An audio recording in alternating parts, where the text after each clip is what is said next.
Está começando o programa Independência, a voz da recuperação, uma parceria da ADUSMEC, Associação dos Usuários da Saúde Mental de Capivari, e da Rádio Alternativa FM 106,3. Honestidade, boa vontade, mente aberta, recuperação e sobriedade.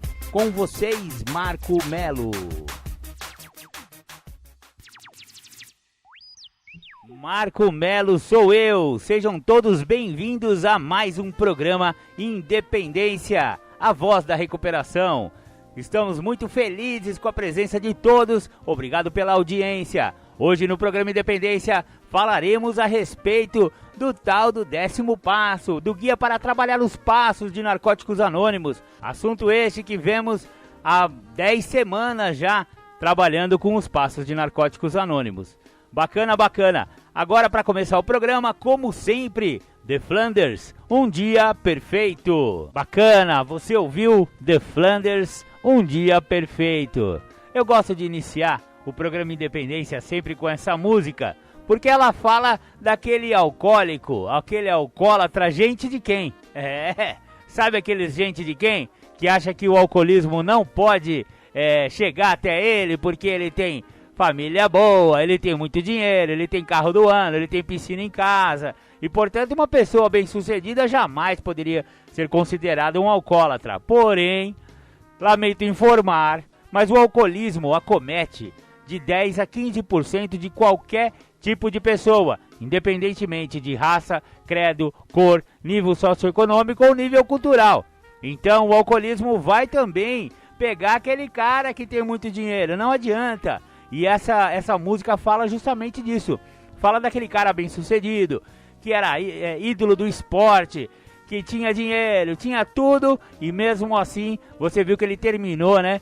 Olhando no espelho, não reconhecendo a si mesmo no espelho. E é o que acontece no fundo do poço do alcoolismo. Obviamente que o fundo do poço, de quem tem muito dinheiro, é diferente do fundo do poço daquele alcoólatra pobre. Lógico, o alcoólatra pobre tá na sarjeta. O alcoólatra pobre acaba puxando uma carroça com um monte de cachorro latindo em volta. É esse que acontece com um alcoólico que não é bem sucedido, digamos assim, né? Portanto, você tome muito cuidado com o alcoolismo, independente do seu nível econômico, porque o alcoolismo acomete qualquer tipo de pessoa. Bacana, bacana. Agora vamos para o nosso tema do dia de hoje, guia para trabalhar os passos de Narcóticos Anônimos. Hoje vamos falar sobre o passo 10. Enunciado do passo 10, do 10º passo de Narcóticos Anônimos, ele diz assim: continuamos fazendo o inventário pessoal e quando estávamos errados, nós o admitimos prontamente. O que significa isso? Você lembra que eu falei durante todos esses dias que a gente está falando sobre os passos de Narcóticos Anônimos, sobre o guia para trabalhar os passos? Eu falei que os 3 últimos passos do programa de 12 passos, eles são guias, são passos coringa. Exatamente, são passos que a pessoa pode começar a praticar com um dia sóbrio, com um dia limpo. A pessoa já pode praticar o 10º passo, pode praticar o 11º passo e pode praticar o 12º passo. Então agora vamos estudar o primeiro dos 3 passos coringa, porque os 9 passos anteriores, eles têm que vir na ordem, porque eles aumentam de complexidade ao longo do programa. Então, eu preciso de coisas que eu aprendi no primeiro passo para eu fazer o segundo. Eu preciso de coisas que eu aprendi no primeiro e no segundo para fazer o terceiro. E assim sucessivamente até o 9º passo, que digamos que são os passos de trabalho pessoal.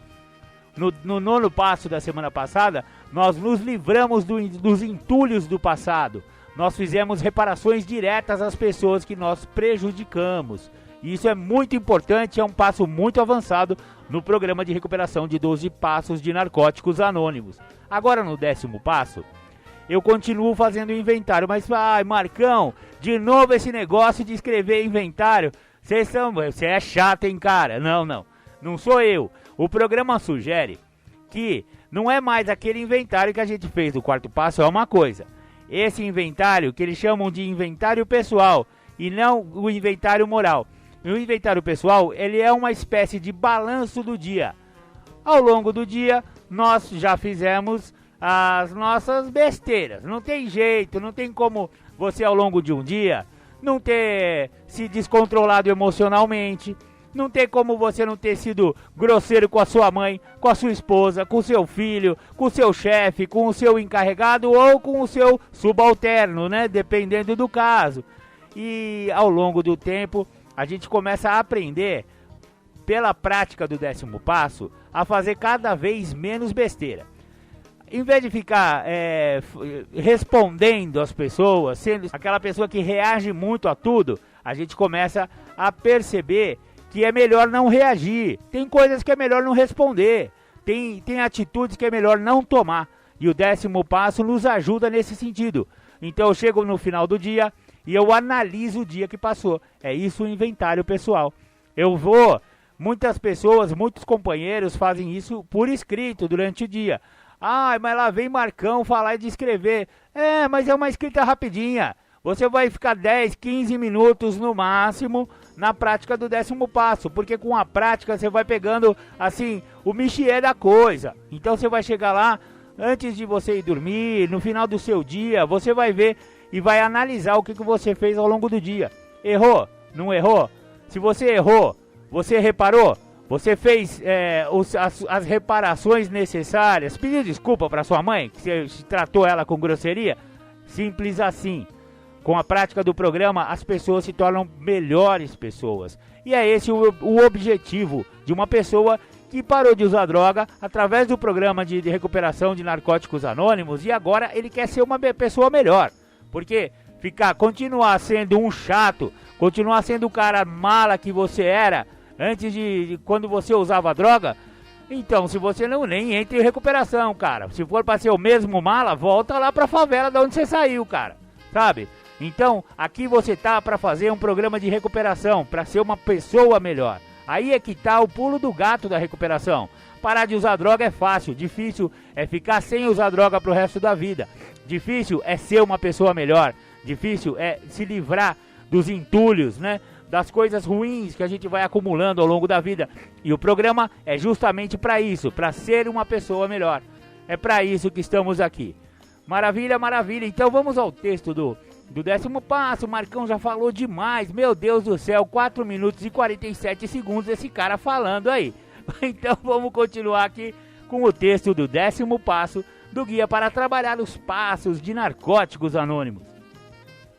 Através do trabalho dos primeiros 9 passos, nossas vidas mudaram intensamente, muito além do que esperávamos quando chegamos a Narcóticos Anônimos.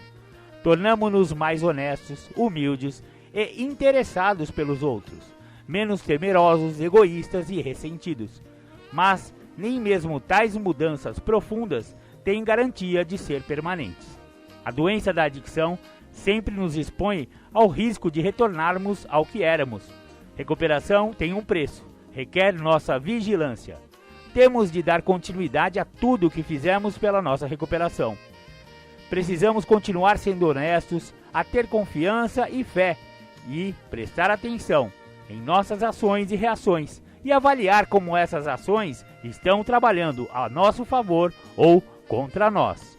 Observar o modo como nossas atitudes afetam os outros e, se os efeitos forem negativos ou prejudiciais, agir imediatamente e nos responsabilizar pelo dano causado e sua reparação. Em resumo, temos de continuar a fazer o inventário pessoal e prontamente admitir o nosso erro. Como se pode ver, o 10º passo nos faz repetir muito do trabalho dos passos 4 ao 9, mas em um formato mais curto. O formato sugerido neste guia abrange de maneira geral os elementos de um inventário pessoal. Alguns de nós podem descobrir a necessidade de adicionar perguntas àquelas que já estão prontas nesse guia, focalizando áreas específicas que afetem sua recuperação individual. No IP número 9, Viver o Programa, podemos encontrar algumas outras áreas a serem trabalhadas. Nosso padrinho pode nos dar orientações específicas a este respeito. Como foi dito antes, este guia pretende ser um ponto de partida e não a palavra final sobre nenhum passo. Perguntas. Por que o 10º passo é necessário? Qual é o propósito de continuar a fazer um inventário pessoal? Como minha madrinha ou padrinho pode me ajudar? Sentimento versus ação. Usamos o passo 10 para criar e manter uma consciência permanente do que estamos sentindo, pensando e, mais importante, como estamos agindo.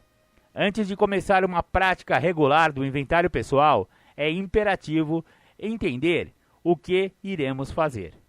Uma lista dos nossos sentimentos não nos fará muito bem se deixarmos de ligá-los às ações que eles ocasionaram ou não. Podemos frequentemente nos sentir muito mal, embora nos comportando muito bem, ou vice-versa. Por exemplo, um membro de NA chega ao seu grupo de escolha. Como você está? Alguém pergunta. Horrível, ele responde. É claro que esse membro está se referindo à maneira como ele se sente. Ele pode não estar se referindo às suas ações, porque seu comportamento está bom. Vai à reunião, expressa honestamente como se sente e se aproxima de outro companheiro que o ajudará. Uma outra possibilidade é que podemos estar ocupados, cedendo a nossos impulsos e agindo movidos por defeitos de caráter. Superficialmente, podemos nos sentir muito bem. Geralmente, levamos um tempo para notar o vazio que esta maneira de viver provoca. Evitamos o esforço que nos ajudará a nos mantermos limpos. Estamos cedendo a nossos impulsos e seguindo o caminho mais fácil. E sabemos aonde ele nos levará. O 10º passo nos manterá para não acabarmos em nenhum desses extremos. Não temos de nos punir por nos sentirmos mal. Em vez disso, podemos focalizar nossas ações positivas. Pode até mesmo acontecer que, mudando nosso foco, dessa maneira, acabaremos nos sentindo melhor. A ação ao que fazemos nos ajudará a notar padrões de destruição antes que eles se enraizem, para não acabarmos nos sentindo bem, porém deixando fazer o que é bom para nós. Nós adictos também temos a tendência de julgar o que estamos sentindo e de eliminar imediatamente qualquer sentimento ruim. Frequentemente, não levamos em conta que quando consideramos as circunstâncias, a maneira como estamos nos sentindo é perfeitamente compreensível. Por exemplo, muitos de nós temos os problemas com a raiva. Não gostamos de experimentá-la. Nós a julgamos, concluindo que não temos o direito de nos sentir dessa maneira. Então, fazemos o possível para suprimir nosso sentimento. Entretanto, podemos estar vivenciando uma situação que faria qualquer um ficar com raiva. Talvez tenhamos uma relação com alguém que constantemente deixa de nos tratar com respeito. Talvez tenhamos sido passados para trás em diversas promoções bem merecidas no trabalho. Nossa resposta a estas situações é a raiva. Trataram-nos mal. É claro que estamos com raiva. Chega agora o momento em que nossa recuperação pode nos impulsionar para frente, para um maior autorrespeito, ou nossa doença pode nos sugar para dentro de nossa neblina espessa de depressão e ressentimento. Tudo isso tem a ver com nossa maneira de reagir à raiva. Se gritarmos, xingarmos e arremessarmos coisas, destruiremos qualquer possibilidade de fazer nossa relação ou situação profissional melhorar. Se não fizermos nada e enterrarmos nossos sentimentos de raiva, nos tornaremos deprimidos e ressentidos. Isso também não nos ajudará. Mas, se agirmos afirmativamente, as coisas podem melhorar. Pelo menos sabemos quando é hora de desistir e fazê-lo sem arrependimentos. Algumas vezes, a única coisa a fazer com nossos sentimentos é senti-los. Não precisamos reagir a eles. Por exemplo, se perdemos alguém, sentiremos dor. Nossa dor pode continuar por um longo tempo. Ela passará quando tivermos sofrido o suficiente. Não podemos nos dar ao luxo de deixar que ela nos afunde, a ponto de impedir que continuemos vivendo. Mas é natural sermos afetados por ela. Podemos ficar facilmente perturbados e ter dificuldades ao participar de atividades que deveriam ser agradáveis.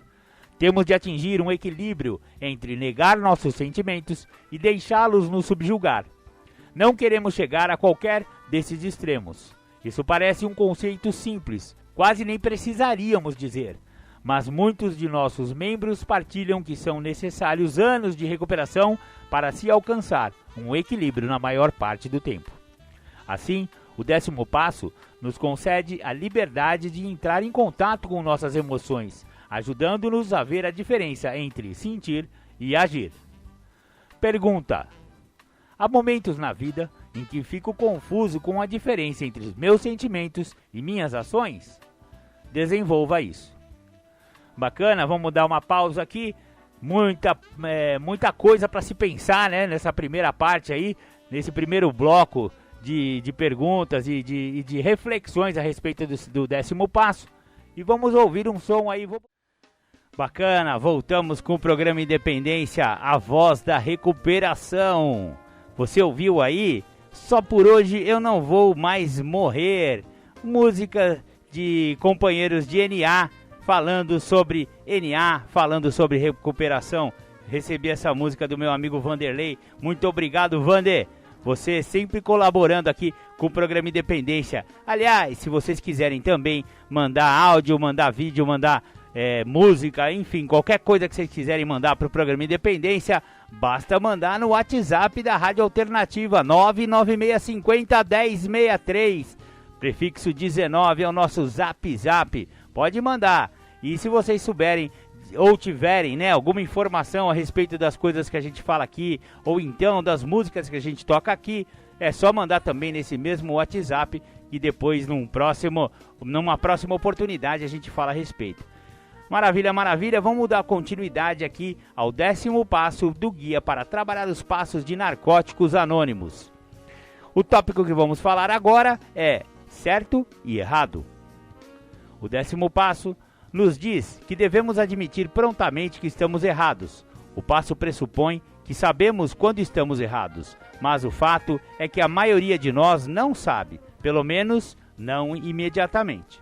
É necessário uma prática constante do inventário pessoal para que nos tornemos capazes de identificar nossos erros. Precisamos admitir que no início da recuperação nos desentendemos com o resto do mundo por algum tempo. Como diz o texto básico, nossa habilidade de viver ficou reduzida ao nível animal.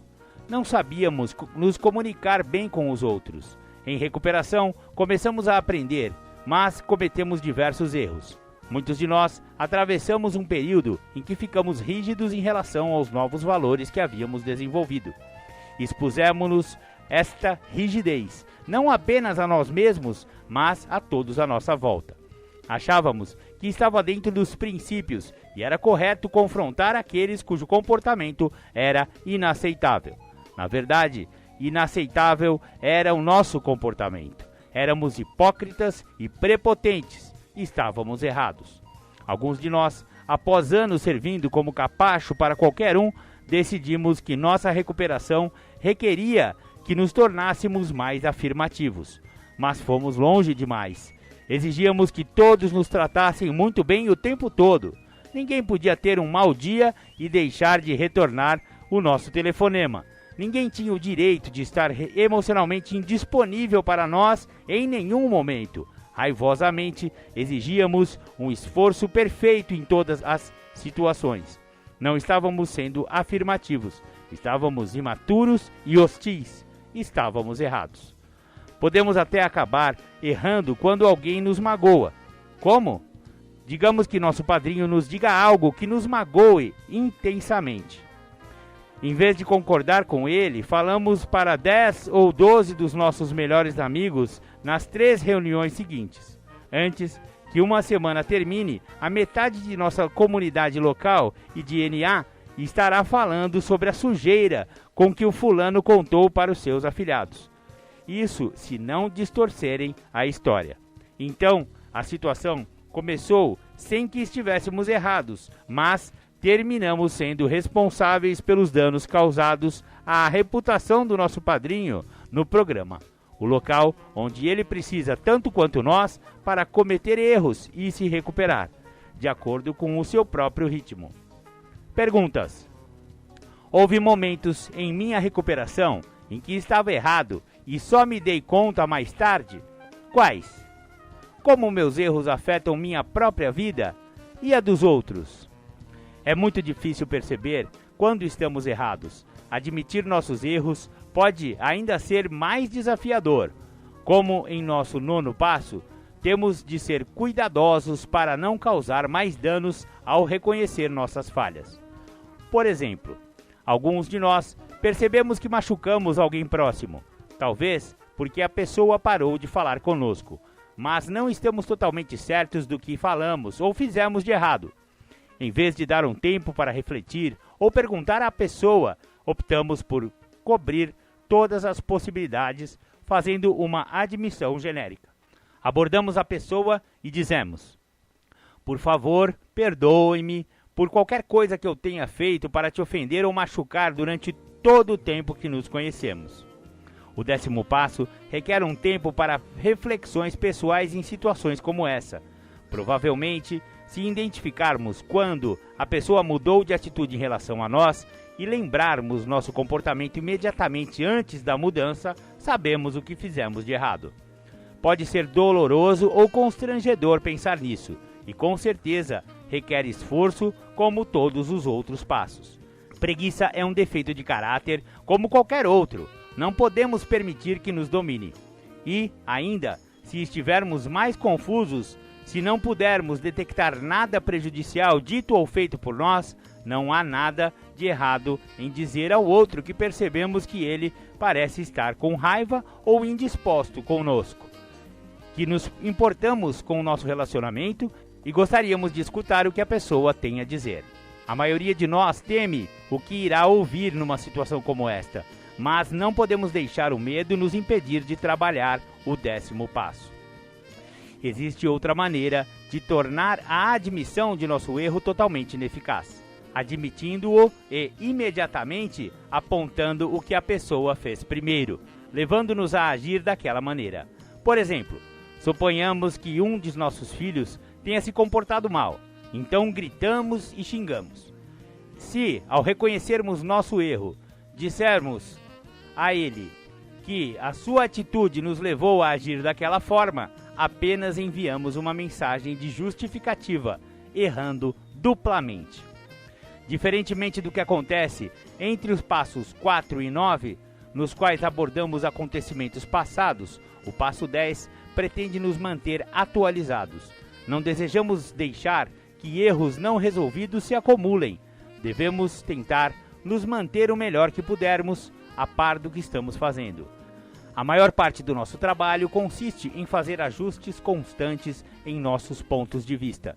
Se nos percebemos sendo negativos e reclamando o tempo todo, podemos passar algum tempo pensando nos motivos para sermos gratos. Precisamos prestar atenção à maneira como reagimos quando fizemos algo errado. Nosso primeiro impulso foi dar a desculpa? Alegamos ser vítimas de má influência alheia ou de nossa doença? Excluídas todas as desculpas, somos responsáveis pelo que fazemos. É bem possível que os defeitos de caráter tenham levado o melhor de nós, mas isto não é desculpa para o nosso comportamento. Precisamos assumir a responsabilidade e continuar dispostos a deixar que nossas imperfeições sejam removidas. Pergunta: quando estávamos errados, nós o admitimos prontamente? O que significa isto para mim? Houve momentos em minha recuperação em que piorei a situação, falando precipitadamente ou culpando outra pessoa pelo meu comportamento? Quais foram? Como a pronta admissão de meus erros ajuda a modificar meu comportamento? O passo 10 ressalta a necessidade de continuarmos fazendo um inventário pessoal e parece afirmar que, com isso, pretendemos apenas descobrir quando estávamos errados. Mas como identificar os momentos em que falhamos sem que, para comparar, haja outros em que estejamos certos? Identificar as situações em que agimos corretamente e formar valores pessoais são parte do inventário, tanto quanto identificar nossas falhas. A maioria de nós tem muita dificuldade com o conceito de estar certo. Pensamos nos momentos em que defendemos enfaticamente uma opinião, porque sabíamos estar com a razão. Contudo, à luz da recuperação, compreendemos que pisar nos outros numa discussão nos torna errados.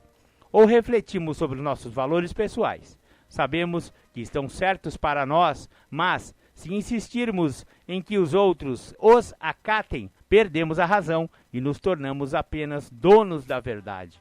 Mas de que forma podemos nos sentir confortáveis ao reconhecer que estamos certos?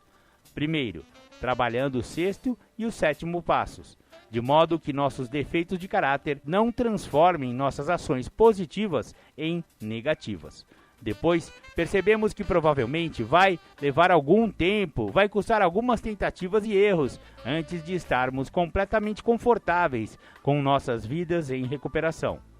Perguntas: houve situações em minha recuperação nas quais me senti desconfortável por reconhecer algo que fiz certo? Descrever. Legal. Vamos dar uma pausa aqui e ouvir mais um som de recuperação e já a gente volta.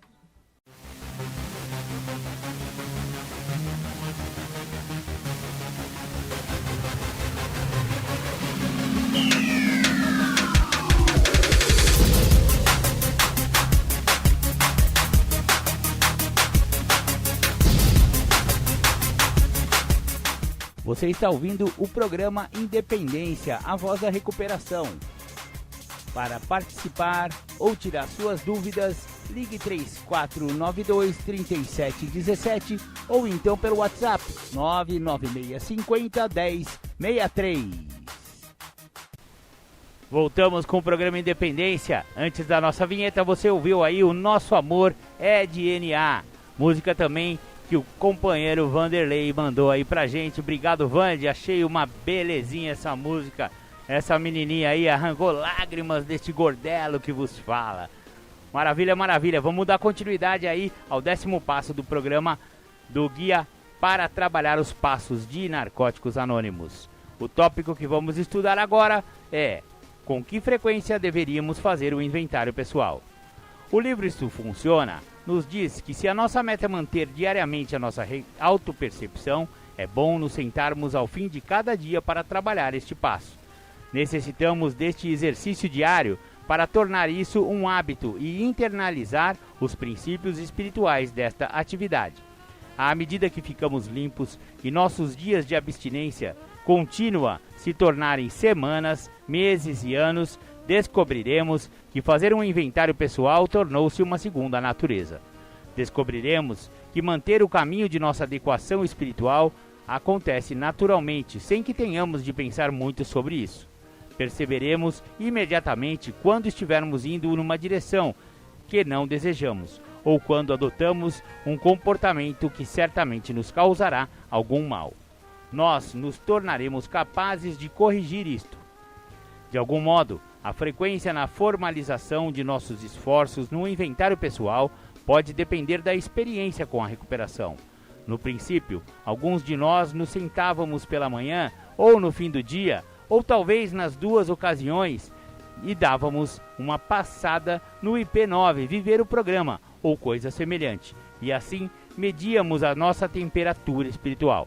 O fato é que desejamos fazer isso até se tornasse um hábito, até que fosse uma segunda natureza, monitorar continuamente nossa recuperação e estado espiritual, perceber imediatamente quando estávamos nos desviando do caminho certo e modificar a atitude. Pergunta: por que é importante continuar a fazer o inventário pessoal até que se torne uma segunda natureza? O inventário pessoal. As próximas perguntas se referem às áreas gerais que desejamos abordar num inventário pessoal.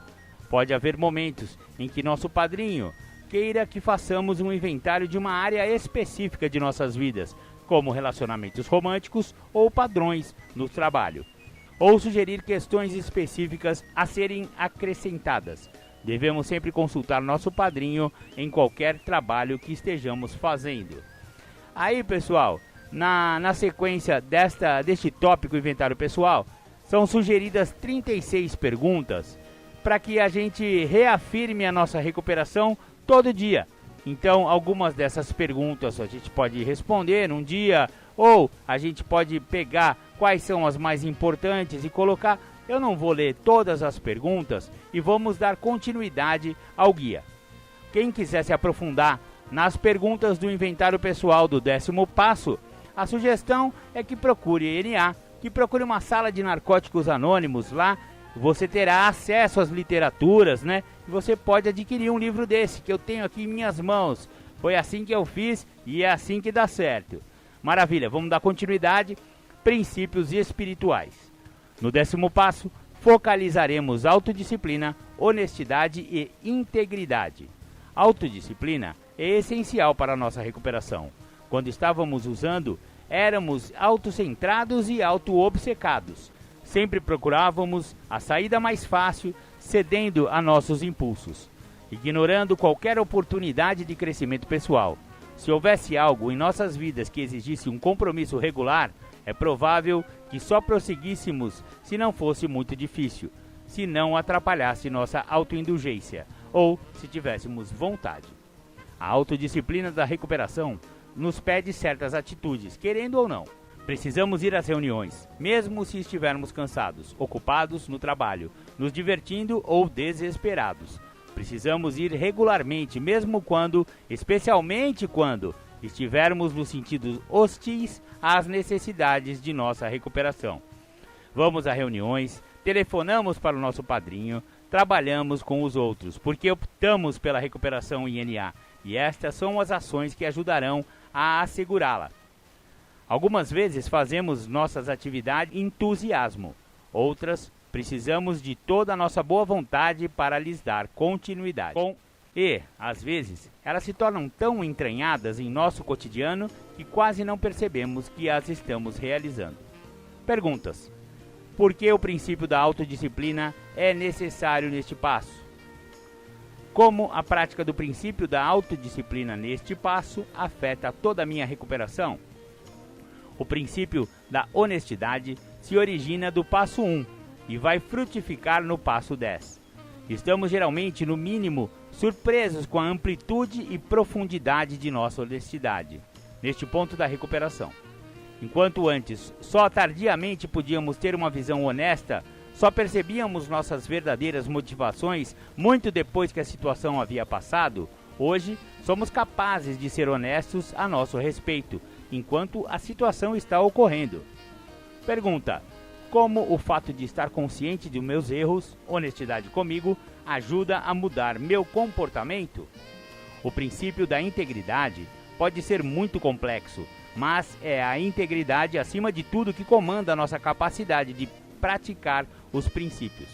De fato, ela consiste em saber quais princípios e em que medida precisamos praticar numa dada situação. Por exemplo, estamos do lado de fora de uma reunião, certa noite, e começamos a participar de um grupo que está fofocando sobre alguém do programa. Vamos supor que se discuta um caso que a mulher do nosso amigo vem tendo. E sabemos que é verdade, porque nosso melhor amigo nos contou ontem. Saber o que fazer nessa situação exige cada gota de integridade que possuímos. De que princípios espirituais necessitamos nessa situação? Honestidade, tolerância, respeito, contenção. Provavelmente, nosso primeiro impulso seria correr e condenar a fofoca, pois sabemos que o nosso amigo se sentiria ferido ao descobrir que seus assuntos particulares estavam sendo discutidos publicamente. Mas, com esta atitude, poderíamos confirmar a veracidade da fofoca e feri-lo ainda mais, ou ser prepotentes e humilhar as pessoas envolvidas. Na maioria das vezes, não é necessário provar nossa integridade, enfrentando uma situação que não aprovamos. Há algumas alternativas que poderíamos utilizar nessa situação: mudar de assunto, ou dar uma desculpa e nos retirar. Qualquer uma dessas escolhas transmitirá uma mensagem sutil dos nossos sentimentos e ao mesmo tempo nos permitirá ser coerentes com nossos princípios, poupando o nosso companheiro tanto quanto possível. Perguntas: que situações em minha recuperação me exigiram praticar o princípio da integridade? Como reagir? Quando me senti bem com minha reação e quando não? Seguindo em frente. Uma das maravilhas do 10º passo é, quanto mais o trabalhamos, menos precisaremos da segunda parte dele. Em outras palavras, não incorremos no erro com tanta frequência. Quando iniciamos a recuperação, muitos de nós nunca tinham sido capazes de manter qualquer tipo de relação por um período longo. Certamente, nenhum em que resolvêssemos nossos conflitos de maneira mutuamente respeitável e saudável. Alguns de nós brigavam violentamente com as pessoas e depois nunca mais falavam dos problemas que haviam causado a discussão. Outros foram ao extremo oposto, nunca discordavam das pessoas com que estivessem envolvidos, quer fossem amizades bem próximas ou parentes. Parecia mais fácil manter distância do que correr o risco de criar um conflito com o qual precisávamos vir a lidar. Finalmente, alguns de nós simplesmente abandonavam qualquer relacionamento no qual surgissem conflitos. Independentemente do quanto magoamos outra pessoa, isso parecia mais fácil do que encarar um problema e construir uma relação mais consistente. O 10º passo torna possível para nós ter relacionamentos duradouros, e precisamos ter relacionamentos duradouros, especialmente em NA. Acima de tudo, dependemos uns dos outros. Muitos de nós sentem-se profundamente ligados às pessoas que chegaram a NA conosco e continuaram. Prestamos serviço juntos, dividimos apartamento, casamos com companheiros e às vezes nos divorciamos deles. Celebramos marcos nas vidas de cada um. Aniversários, formaturas, compras de casa, promoções, aniversários de recuperação. Lamentamos perdas juntos e confortamos uns aos outros nos momentos de dor. Nossas vidas estão em contato e formamos uma história compartilhada. Somos uma comunidade. Ao mesmo tempo que aprendemos a admitir quando estávamos errados, vimos surgir uma liberdade diferente de qualquer experiência anterior. Admitir nossos erros torna-se tão natural para nós que nos surpreendemos que algum dia isso tenha nos apavorado tanto.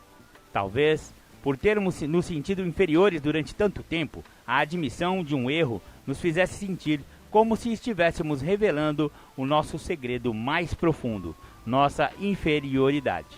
Mas, ao trabalharmos os passos e percebermos de que forma alguma éramos inferiores, que tínhamos valor como qualquer um, passou a não ser mais tão avassalador admitir nossas falhas. Começamos a nos sentir inteiros. Perguntas: como o 10º passo me ajuda a viver no presente? O que estou fazendo de diferente como resultado do trabalho do 10º passo? Trabalhar o 10º passo torna possível alcançar mais equilíbrio e harmonia em nossas vidas. Descobrimos que estamos felizes e serenos com muito mais frequência. Sentir-se mal torna-se tão raro que, quando isso acontece, é um sinal de que alguma coisa está errada. Podemos identificar prontamente a causa de nosso desconforto, escrevendo um inventário pessoal. A liberdade pessoal, que vem sendo construída desde que começamos a trabalhar os passos, aumenta nossas escolhas e opções. Temos liberdade total para criar qualquer tipo de vida que desejamos. Começamos a procurar sentido e propósito em viver. Perguntamos-nos se o estilo de vida que escolhemos ajuda o adicto que ainda sofre ou, de alguma maneira, faz o mundo um lugar melhor. O que estamos procurando encontraremos no 11º passo. Maravilha, maravilha! O 11º passo é o passo do próximo programa Independência, onde trabalharemos o programa de 12 passos. Maravilha! Legal! O 10º passo, como vocês veem, é um passo que ele pode ser feito em qualquer momento da recuperação da pessoa. Não necessariamente você precisa fazer na sequência do 9º para o 10º. O 10º passo, que é você rever o dia que você viveu, fazer perguntas para si mesmo, responder essas perguntas para poder identificar quais foram as falhas do dia e, quando estiver errado, admiti-las e repará-las. Isso é muito importante. É muito bacana e é muito libertador você terminar o seu dia e a cada vez mais você menos erra. Quanto maior a prática do 10º passo, menos chances de errar ao longo do seu dia. E isso, quando for introjetado na sua vida, quando se tornar um hábito, uma regularidade, simplesmente é uma maravilha para o adicto. E são essas fórmulas que fazem a vida de um adicto em recuperação ser muito melhor do que qualquer vida que eles jamais imaginaram poder ter. Maravilha, maravilha. Então vamos para os nossos apoios culturais e depois do intervalo a gente volta.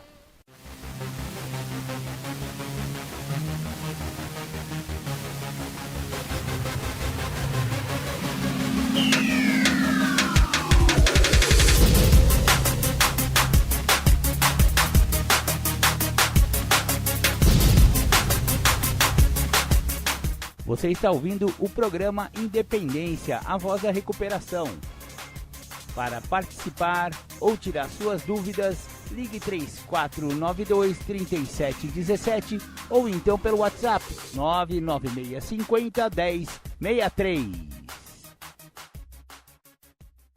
Bacana, depois dos nossos apoios culturais, voltamos com o programa Independência. Agora eu vou partilhar com vocês Júlio César Butti. O Julião vai falar sobre o bicho de 7 cabeças. Com vocês, Julião. Agradecer o convite do grupo para falar sobre o bicho de 7 cabeças. É um tema que eu trabalho ele na minha recuperação desde que eu entendi a primeira pergunta que está escrito no guia para trabalhar os passos. O que significa para mim a doença da adicção. Durante muito tempo eu acabei por fazer uma tempestade em copo d'água. Durante muito tempo eu acabei por transbordar o copo com a última gota.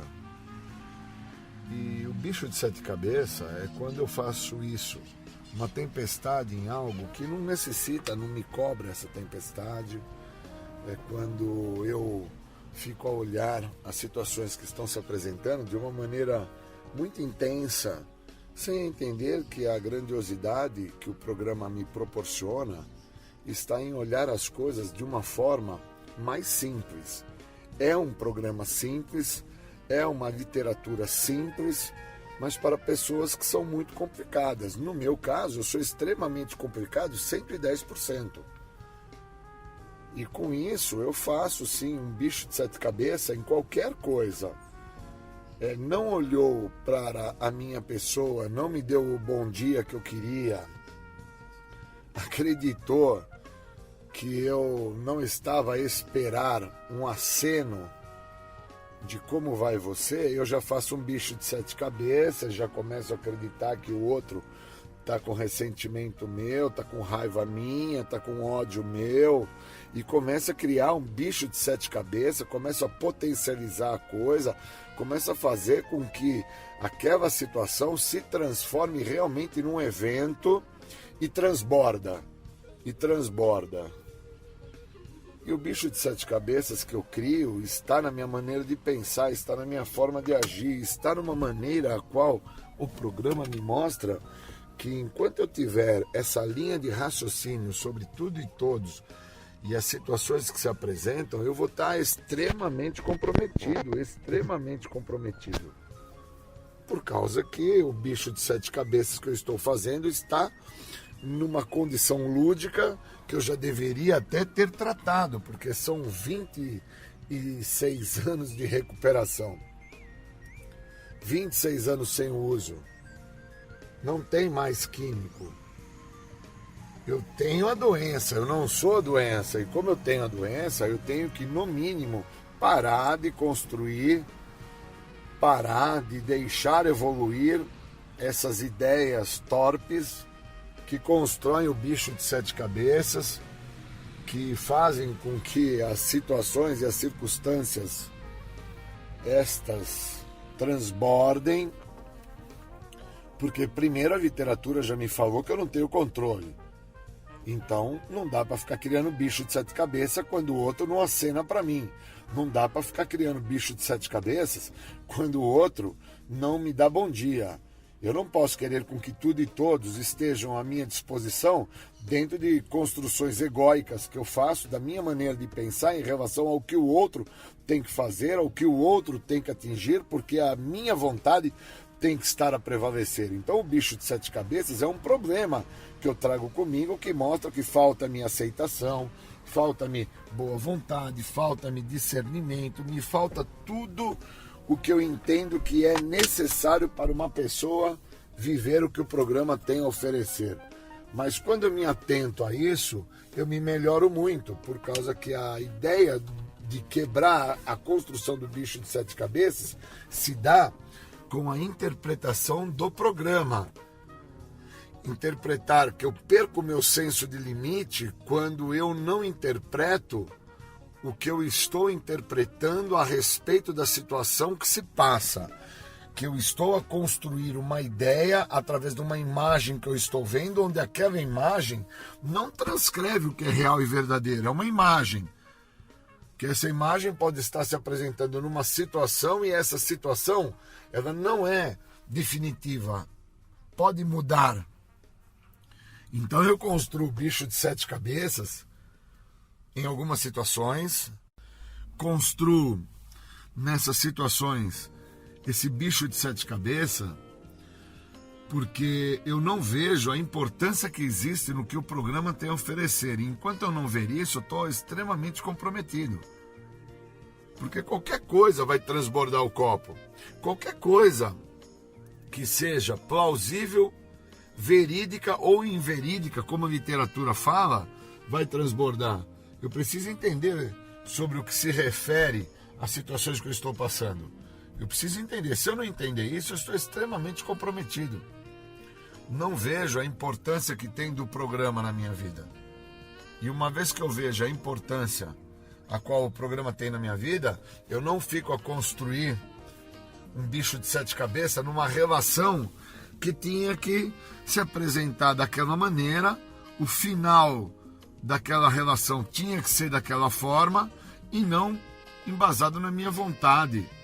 Porque muitas das vezes a minha vontade não me deixa ver que a necessidade de eu ter que passar a situação que eu estou passando faz parte para um crescimento de ordem espiritual, para que eu aprenda a lidar com mais assertividade, tenha mais coerência, tenha mais prudência, mas eu preciso parar o bicho de 7 cabeças que eu crio, a imagem que eu construo, aquilo que eu acredito que tem que ser.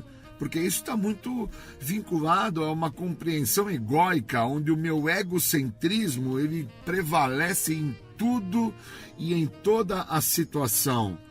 É como aquela criança ferida que, por não estar sendo atendida, ela começa a bater o pezinho e aquele rei bebê desta criança exige com que tudo e todos o assistam. E com isso cria-se então essa ideia do bicho de 7 cabeças. Olha só como eles estão fazendo comigo, olha como eles me tratam, olha como eles falam a meu respeito, olha o que eles pensam de mim. E tudo isso é uma compreensão lúdica, doente, possessiva, compulsiva, algo que dentro da própria literatura retrata essa ideia da perda do senso de limite, um estado de insanidade, um estado de loucura, que não há necessidade de ter a inclusão da substância psicoativa. E quando eu me atento a isso, eu me modifico muito, porque eu paro de ficar dentro daquela ideia de que transbordou a situação, olha lá, não dá para ter uma relação com a pessoa. Na verdade, não dá para ter relação, é comigo mesmo. Eu não viveria com uma pessoa igual a minha pessoa, eu não moraria numa kitnet com uma pessoa igual a minha pessoa, eu não estaria ao lado de uma pessoa como a minha pessoa, por causa que eu percebo agora que eu construo um bicho de 7 cabeças em relação a quem é a minha pessoa, e que se a mesma não é vista, não é notada, não é exaltada, não é percebida, então o que o outro está a pensar tem uma importância tremenda, e com isso eu estou fazendo um bicho de 7 cabeças em relação ao que o outro está a falar, a pensar, a sentir a respeito de quem eu sou. E com isso aquilo que eu sou não deixa de existir. Eu não consigo reconhecer aquilo que está existindo no momento. Obviamente não me modifico, não me transformo, não me melhoro. Eu preciso entender o que está se passando. Se eu não entendo o que está se passando, esse bicho de 7 cabeças que eu construo sobre a minha identidade fica em evidência. Aí tudo e todos que estão ao meu lado, para mim, eu passo a desconfiar, eu passo a projetar eu passo a não perceber a importância que existe do programa que me fala em aceitar, me fala em tolerar, me fala em me modificar. Existem princípios espirituais dentro de cada passo, de cada tradição, de cada conceito, que eu tenho que, no mínimo, dar uma devida atenção. Mas quando eu estou dando uma devida atenção a algo que eu faço um bicho de 7 cabeças, que é a forma como o outro está a falar comigo, a maneira como aquele local não recebeu um papel que eu tinha que ir lá protocolar, quando eu faço um bicho de 7 cabeças, na fila que eu estou do banco, por que que o caixa não está atendendo na velocidade que eu quero, da maneira que eu quero, da forma que eu acho certo, obviamente aquele local não serve para mim, mas o importante é entender por que que eu estou naquele local. Estou lá fazendo o quê? Qual é a ideia daquele local na minha vida e os motivos que me fizeram chegar àquele local? Porque agora eu estou a criar um bicho de 7 cabeças naquele local. Eu estou a acreditar que aquele local tem algo contra a minha pessoa. Eu estou a pensar que aquele local deseja o mal para mim.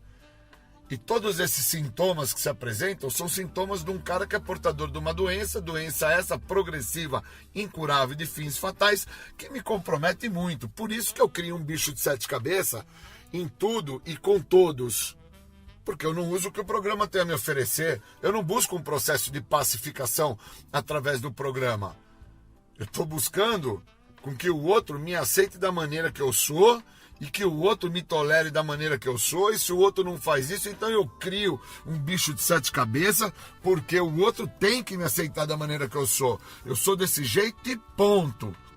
E não existe o ponto.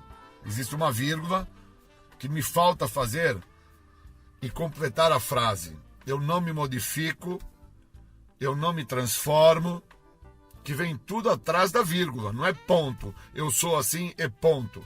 Eu sou assim, vírgula. Eu não me modifico. Eu sou assim, vírgula. Eu não me transformo. Eu quero com que tudo e todos aceitem eu, esse ser que se apresenta, essa pessoa que se encontra da maneira que ela está, independente se o outro entende que o que eu estou a fazer naquele momento é comprometedor ou não para uma relação. Esse bicho de 7 cabeças que eu construo dentro da minha linha de pensamento, da minha maneira de interpretar através do que eu vejo, é extremamente nocivo para a construção da identidade da pessoa que precisa se recuperar. Porque eu não tenho como me recuperar através da dúvida, eu não tenho como me recuperar através de medo, através de rejeição, eu não tenho como me recuperar através de imprudência. Então, enquanto eu construo um bicho de 7 cabeças em relação ao que o outro está a me mostrar, enquanto eu construo aí esse processo que transborda, né? A gota d'água que faltava, são expressões populares que definem bem que eu não tenho tolerância, que eu não tenho paciência, que eu não tenho prudência, que eu não tenho programa. E enquanto eu estiver a viver desta maneira, o bicho de 7 cabeças que eu construo em todas as situações que eu estou passando e vivendo, vão pré-definir aquilo que eu vou ser, independente se tem drogas ou não. Porque eu acabo sendo uma pessoa que vou me afastar daquelas pessoas que eu preciso estar perto, por causa que eu crio um bicho de 7 cabeças e não permito com que o programa trabalhe no todo da maneira que ele tem que trabalhar, na íntegra, me fazendo ser tolerante, paciente, aceitação das relações, entender que cabe muitas vezes na relação que eu me encontro, seja profissional, social, sexoafetiva, interpretar que as minhas vontades, elas não são as minhas necessidades. E que muitas das vezes o que eu quero através das minhas vontades é uma condição egóica para realizá-las, para me sentir superior, dentro de uma imprudência, dentro de uma inconsequência. E quando eu me atento a isso, eu abro as portas para o programa e entendo que o bicho de 7 cabeças que eu estava a criar naquela relação, seja profissional, social, sexoafetiva, o que seja, é por parte de uma ideia que eu trago comigo, onde o outro tem que ceder e eu não. Então o bicho de 7 cabeças construído através da fala, que o outro está a me mostrar que daquela maneira eu vou ter problema, aonde eu repudio o que o outro está a me falar, aonde eu negligencio a possibilidade de mudança e de tolerância, o bicho de 7 cabeças que eu construo em relação ao que eu preciso, me impede de desfrutar do maior benefício que esse programa tem, que é a libertação da doença da adicção. Um segredo que tanto me escapou. Me escapou tanto que eu criei um bicho de 7 cabeças na relação de companheirismo, de amizade, de troca, de beneficiamento que o programa proporciona através da experiência. Quando falamos e ouvimos os outros e os outros nos mostram o que está funcionando para eles, que muitas das vezes está funcionando para eles é não criar uma expectativa, não criar um bicho de 7 cabeças, não criar uma perda de tolerância, não ficar dentro da ideia de que já deu para mim, era a gota de água que faltava, o copo transbordou, que são manifestações que me impedem de ver a importância que tem desse programa no todo, e não somente naquela ideia a qual eu cheguei há 25 anos atrás no programa, a qual eu permaneci por 20 anos acreditando, e que com isso eu construí muitos bichos de 7 cabeças, que era o parar de usar álcool e droga, e que agora para mim está muito claro que o problema não está em parar mais de usar álcool e droga, está em não construir e não permitir com que eu crie bicho de 7 cabeças através da fala do outro, através da relação com o outro, através da expectativa que eu crio no outro. Queria desejar um bom dia, bons momentos e uma boa percepção através do que o programa tem a oferecer. Obrigado e bons momentos.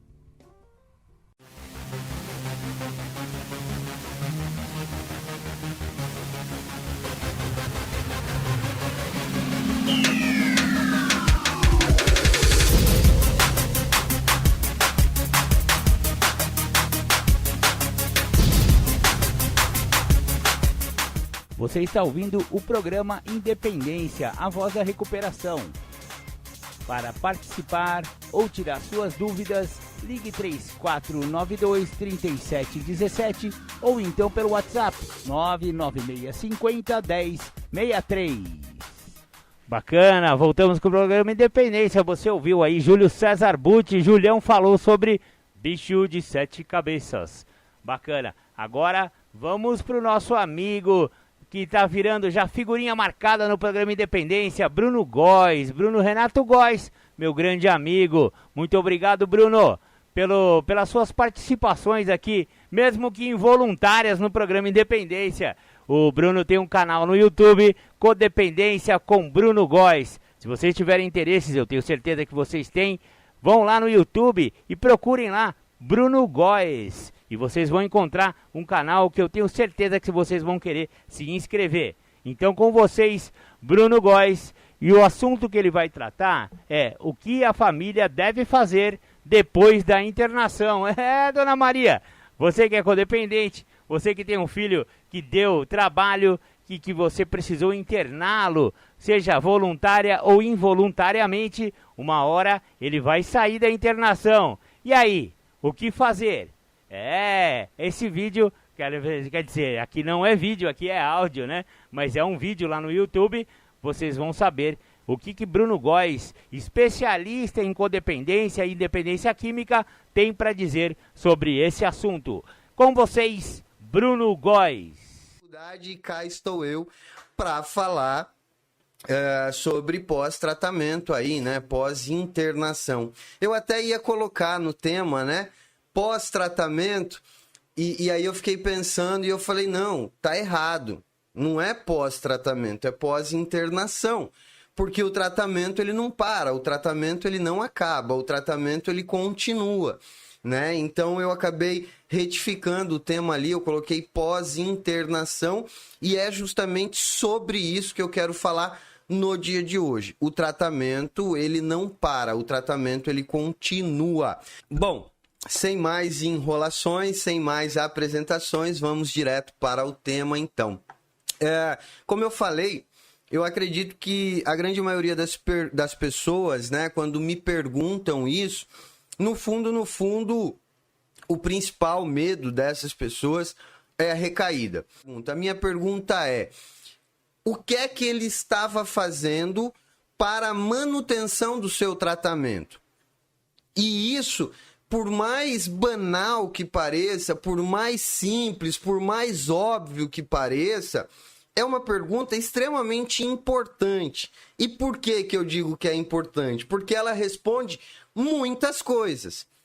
O mais óbvio é a resposta que vem de imediato sempre. As pessoas me respondem assim: ele não estava fazendo nada. E isso é muito óbvio. Se ele recaiu, é porque ele não estava fazendo. Mas a grande questão que eu sempre fico me perguntando é: por que ele não estava fazendo? Por que ele não estava participando de um grupo de autoajuda? Por que ele não estava frequentando um psicólogo? Por que ele não estava participando de alguma coisa dentro da sua religião? Por que ele não estava indo para um médico? Ou até mesmo, muitas das vezes, eu até me ofereço. Me procure, me mande uma mensagem. Tem algumas pessoas aqui que estão participando da live hoje que eu até combinei. Pô, vamos conversar. Pede para ele falar comigo, eu vou conversar com ele. E por que eu faço isso? E por que é tão importante essa manutenção?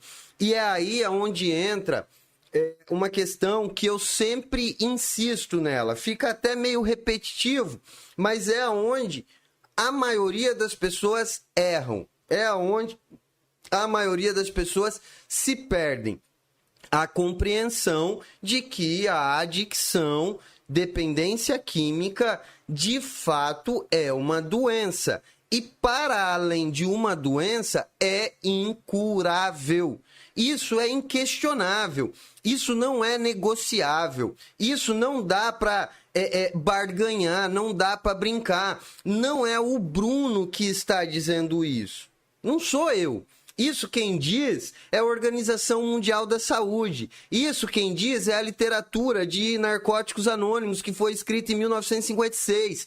Isso quem diz é a literatura de Alcoólicos Anônimos, que foi escrita em 1935. Então, não foi assim, alguém pensou e deu essa ideia. Não.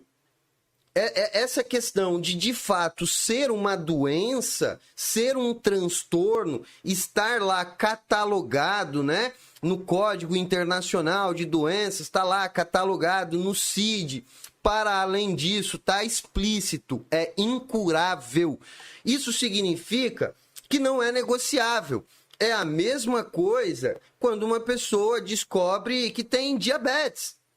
Eu fui lá no médico, fiz uns exames de rotina e o médico vira para mim e fala assim: Bruno, você é diabético. Não é mais negociável. Não dá para eu virar para o médico e falar: viu, eu quero voltar no tempo e não quero mais ser diabético. Não importa o que eu irá fazer daqui para frente. Isso é um fato e isso precisa estar muito bem claro. E é aí onde eu vejo que as parcelas de responsabilidades, elas começam a se dividir. Por que eu digo que a parcela de responsabilidade ela começa a se dividir? Porque do lado de cá eu tenho a família que tem a escolha de aceitar ou não aceitar o que o adicto vai fazer daqui para frente, né? A família, ela tem a liberdade de falar pro adicto: não concordo com isso. Tá errado. Você vai ter que fazer alguma coisa, querendo ou não, gostando ou não.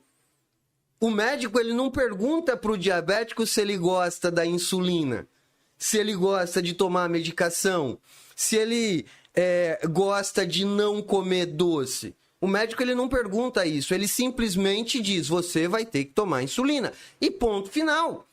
Então, essa compreensão, esse entendimento, é esperado que ele parta da família e não do adicto. E por que eu digo que é esperado que parta da família e não do adicto? Porque o adicto, na maioria das vezes, ele está adoecido. E o indivíduo, na sua condição adoecido, ele não tem uma compreensão muito óbvia daquilo que está acontecendo. Ele não tem uma compreensão muito clara. Nós estamos falando aqui de uma doença de caráter mental, né? E talvez isso soe meio assustador para algumas pessoas, mas como assim? De caráter mental? Sim, é uma doença de caráter mental. Não adianta você acreditar que o adicto ele pensa igual a você, porque ele não pensa igual a você. A mente dele é movida pelas suas obsessões. A mente do adicto, ela é movida pelas suas obsessões. E essas obsessões, elas são alimentadas por tudo aquilo que gera prazer imediato. Então, não adianta você esperar que muitas das vezes eles queiram as coisas. Eu recebo muitas famílias lá na clínica onde eu trabalho, né? E na maioria das vezes as pessoas pensam assim, porque se ele vai voluntariamente, 50% do caminho andado. Isso nem sempre é uma verdade. Eu escuto muito as mães dizendo assim, mas eu queria tanto que ele quisesse o tratamento. Essa frase é até meio estranha, mas eu escuto ela com bastante frequência, né? Mas eu queria tanto que ele quisesse. E precisamos entender que, de fato, é uma doença de caráter mental. E se nós estamos falando de um indivíduo que sofre de uma doença de caráter mental e está adoecido, está em crise dentro da sua doença, é a mesma coisa o diabético quando está com a sua glicemia a mais de 400, a mais de 500, não é opcional tomar ou não tomar insulina. Alguém vai ter que intervir e se ele não concordar em tomar a insulina, alguém vai ter que dar a insulina nele, porque senão ele vai morrer. É um caso de vida ou morte. Se ele chegar num hospital, por exemplo, e falar assim, não quero tomar insulina, ele vai ter que tomar, querendo ou não. Porque a partir do momento que ele se nega a tomar, ele está atentando contra a própria vida. E tentar contra a própria vida é um crime. É um crime. Então o hospital tem a responsabilidade de preservar a vida daquele indivíduo, o hospital tem a responsabilidade de preservar a vida daquela pessoa, e nós, como responsáveis, e agora eu não estou falando mais no campo legal, né?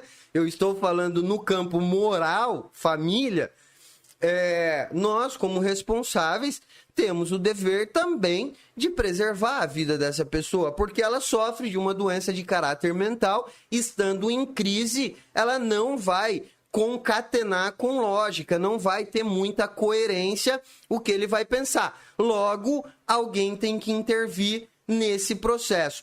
Por isso que a pergunta, ela se torna tão importante. Quando eu pergunto, mas o que é que ele estava fazendo para a manutenção do seu tratamento? E a família do lado de cá responde nada? E aí vem a segunda pergunta, por que é que você aceitou isso? Por que é que você concordou com isso? Em qual momento você negociou isso com ele e ele te convenceu de que não precisaria fazer nada? Perceba que é aí aonde a parcela de responsabilidade ela começa a se dividir. Uma parcela de responsabilidade é minha como familiar, mesmo sendo filho, esposo ou o que quer que seja, e outra parcela de responsabilidade é dele.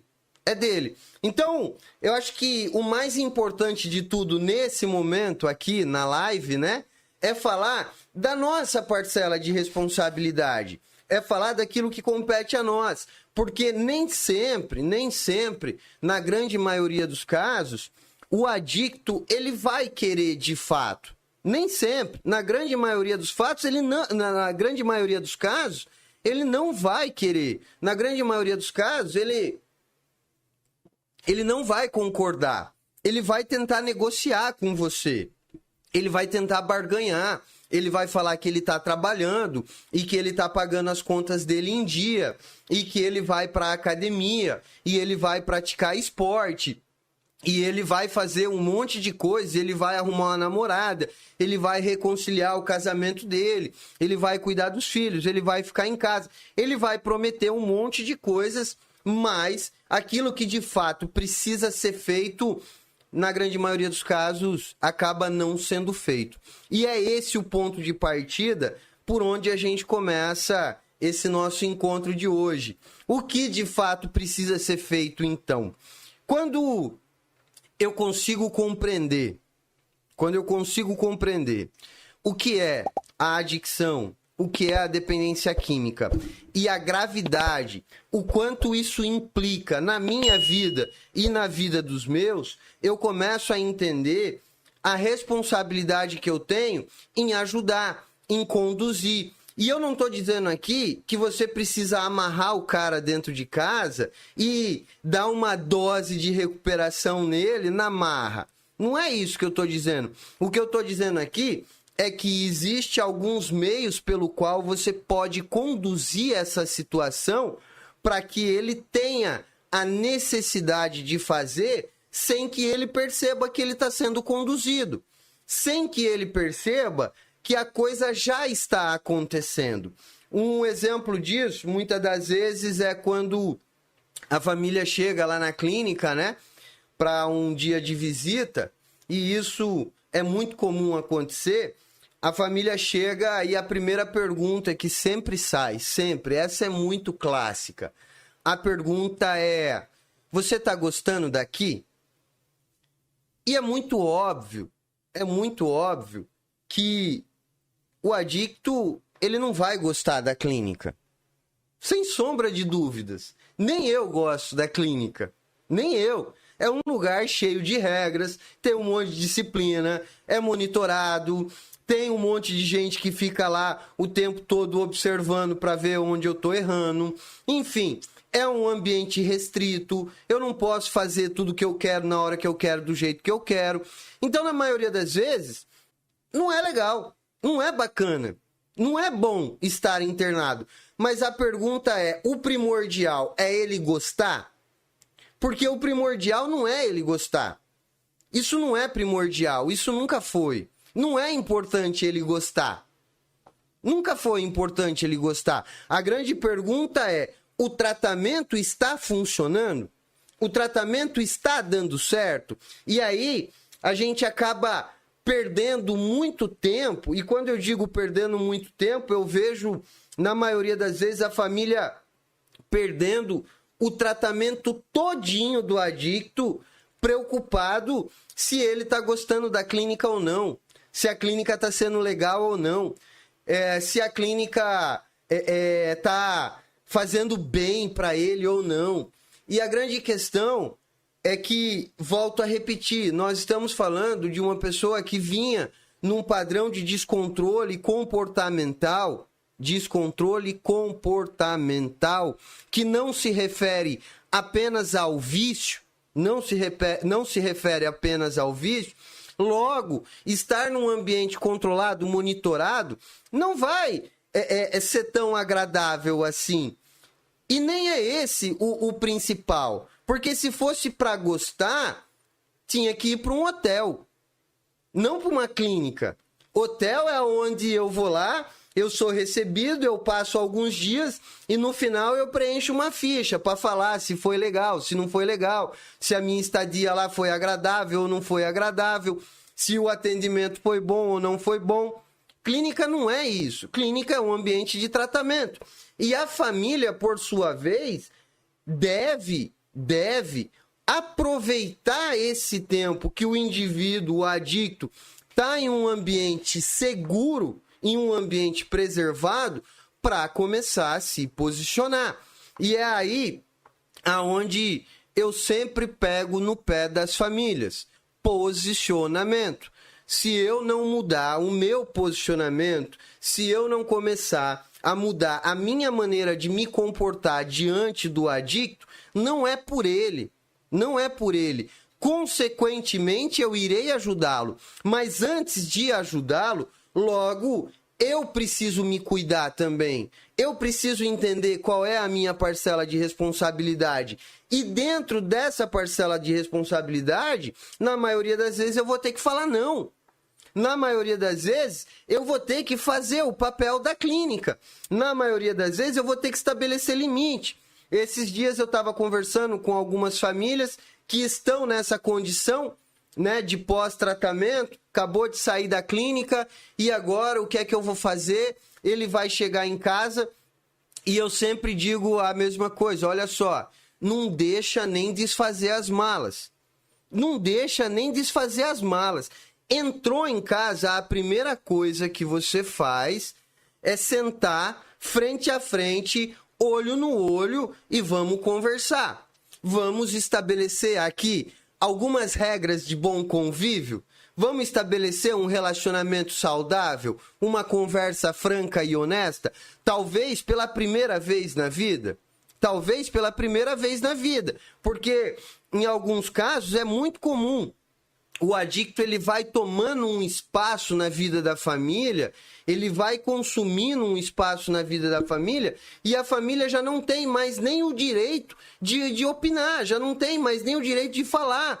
Esses dias eu estava fazendo lá um atendimento familiar e aí eu cheguei para a família e eu falei, olha, esse é o momento de vocês falarem para ele tudo que vocês viveram, toda a dor, toda a angústia, todo o sofrimento, todo o desespero, o quanto vocês ficaram mal, o quanto o comportamento dele interferiu na vida de vocês. Esse é o momento de vocês falarem sobre isso.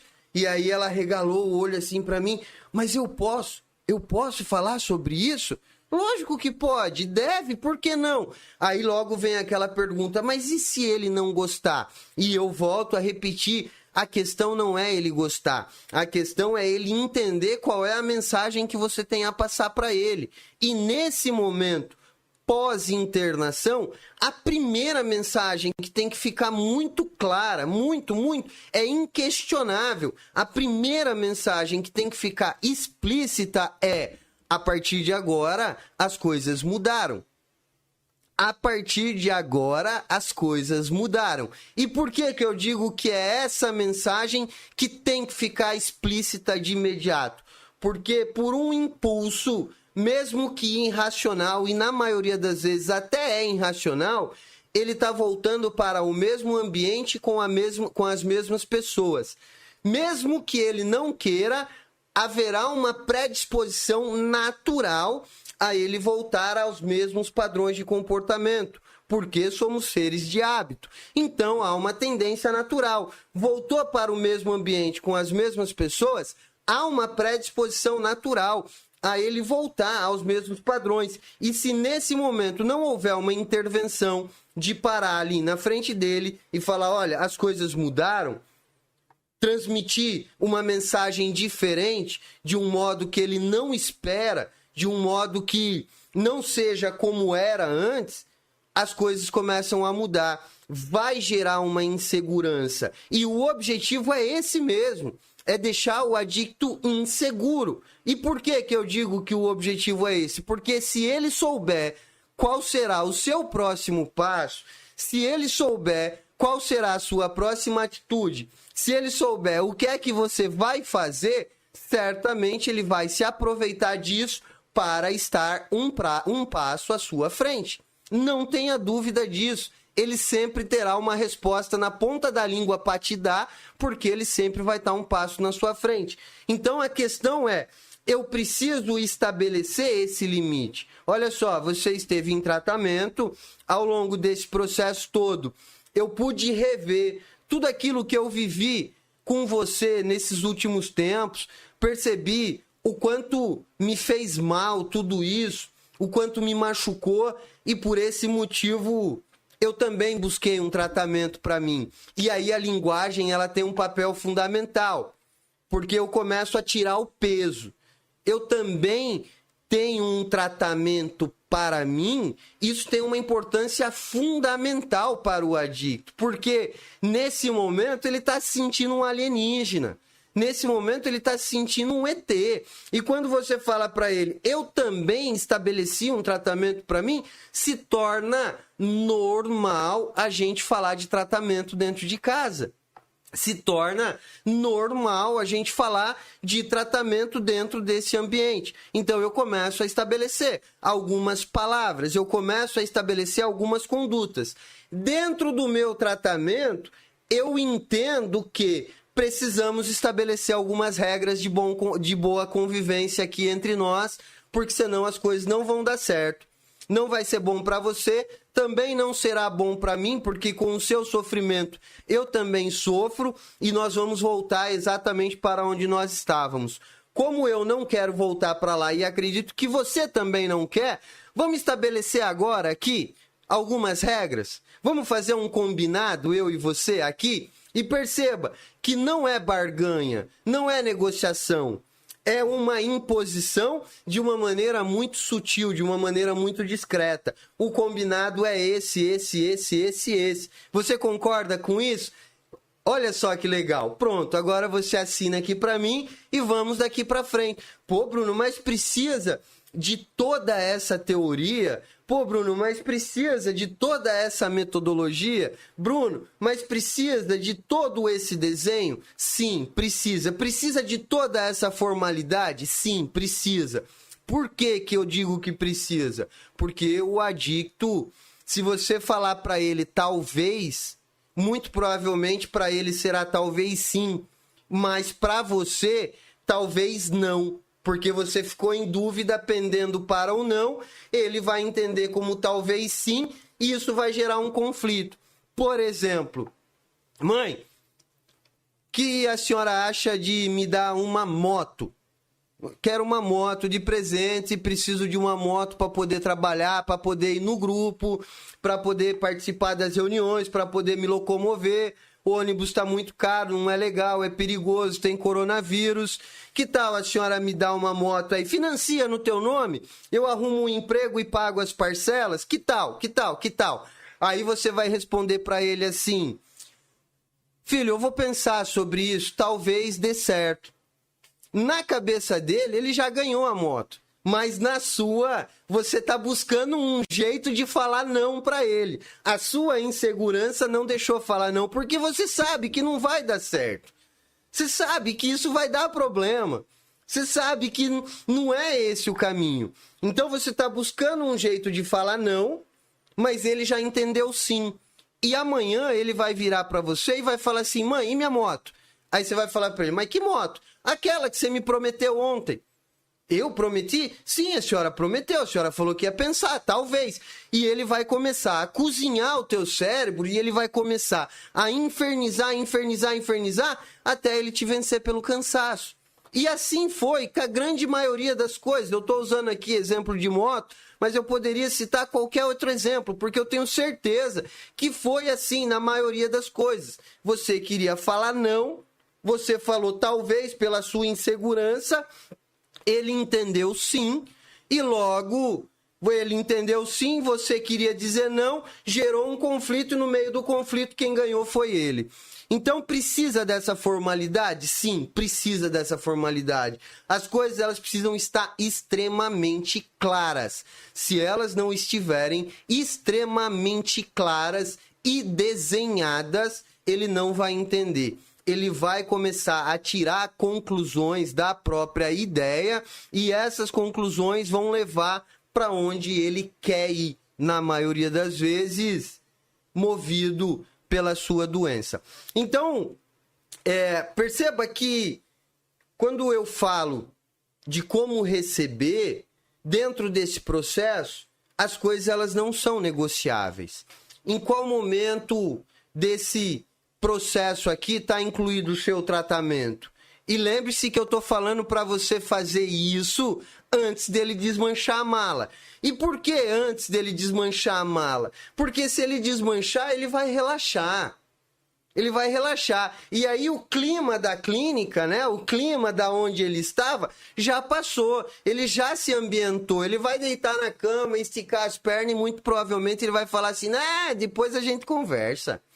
Vamos falar disso agora não. Tô muito cansado, acabei de sair do tratamento, deixa eu descansar um pouco, para. Não. Então, não deixa ele desmanchar a mala. Antes dele desmanchar, ele pôs o pé dentro de casa, entra com as regras. Entra com um combinado. É isso. E é simples assim. E por que tudo isso? Porque precisamos estabelecer um ambiente saudável para a boa convivência.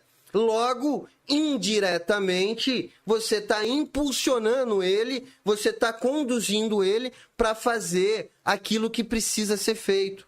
Dentro desse processo, nós estamos falando daquilo que é necessário para a manutenção do tratamento. Grupo psicólogo, psiquiatra, terapia, enfim, o que quer que seja. O importante é ter algo relacionado ao tratamento. Ah, Bruno, mas ele tá trabalhando, ele tá indo pra academia, ele tá... arrumou uma namorada, arrumou uma família, ele tá pagando as contas dele, ele acorda todo dia cedinho, ele vai ali e faz o culto comigo uma vez por semana e tal. Só isso já não tá bom? A vida dele tá tão boa? Não tá bom.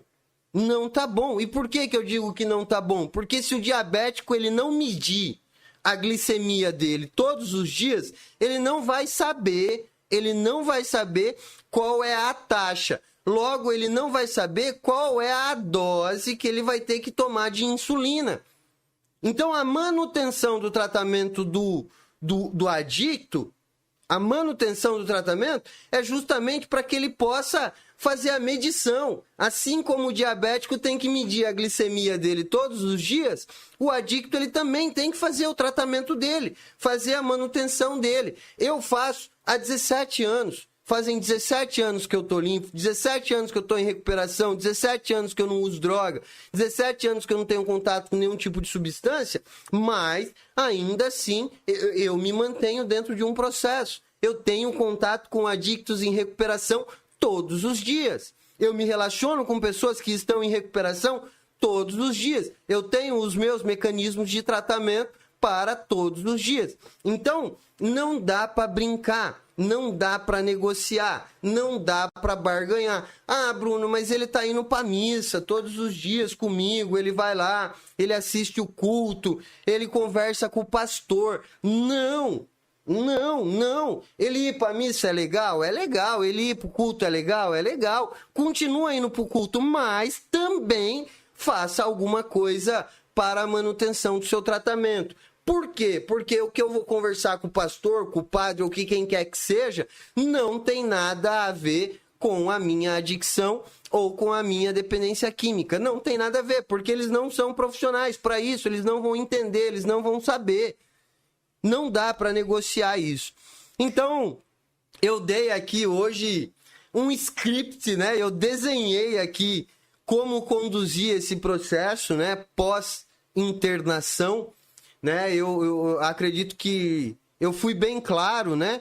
Com aquilo que eu acredito ser primordial, ser fundamental para o processo. E quando eu digo processo, porque de fato é um processo.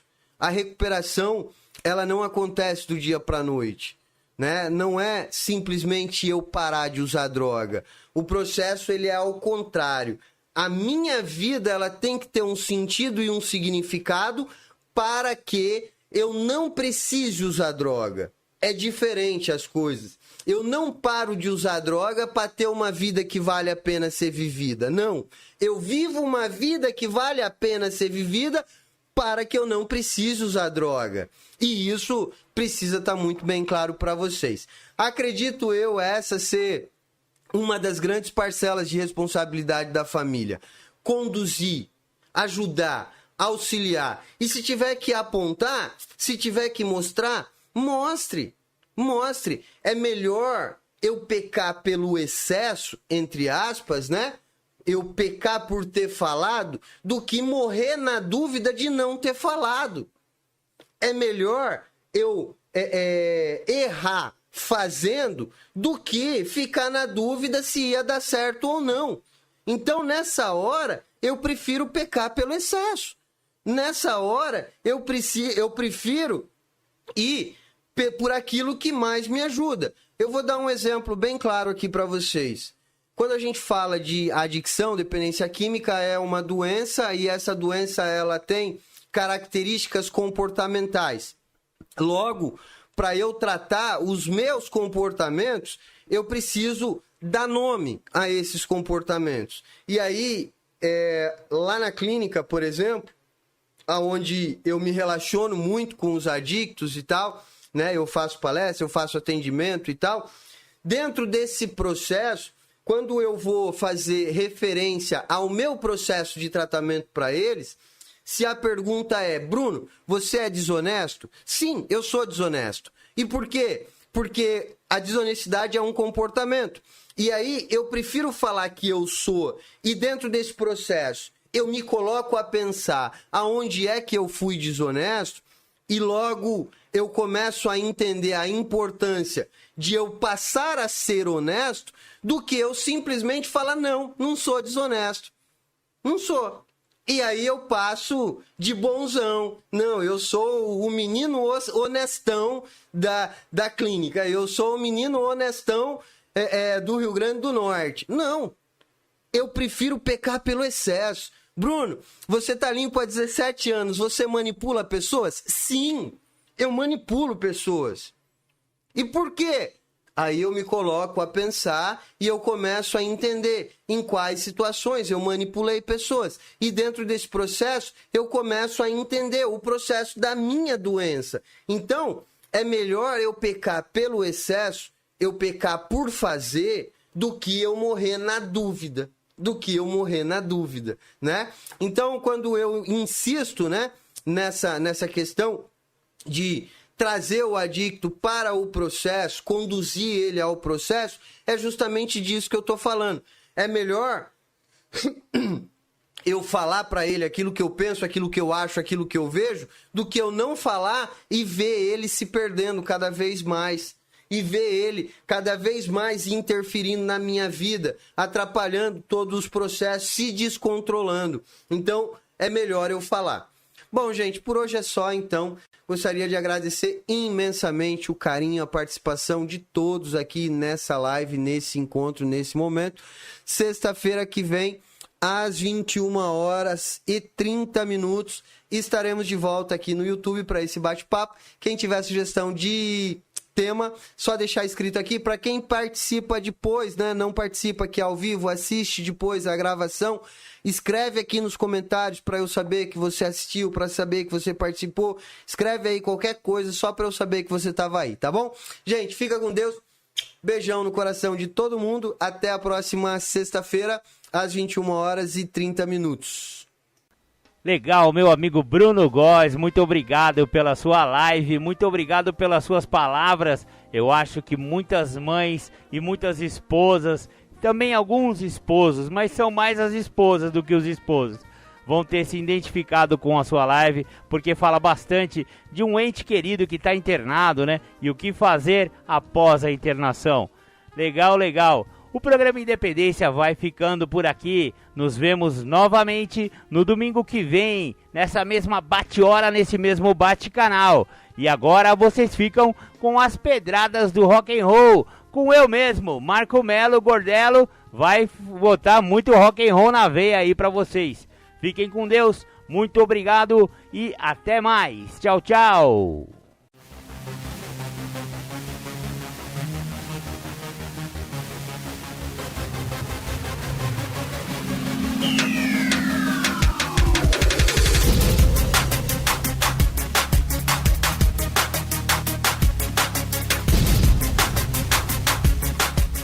Você ouviu o programa Independência, a voz da recuperação, uma parceria da ADUSMEC, Associação dos Usuários da Saúde Mental de Capivari, e da Rádio Alternativa 106,3. Até domingo que vem, com mais informações a respeito de dependência química e alcoolismo. Obrigado, até mais!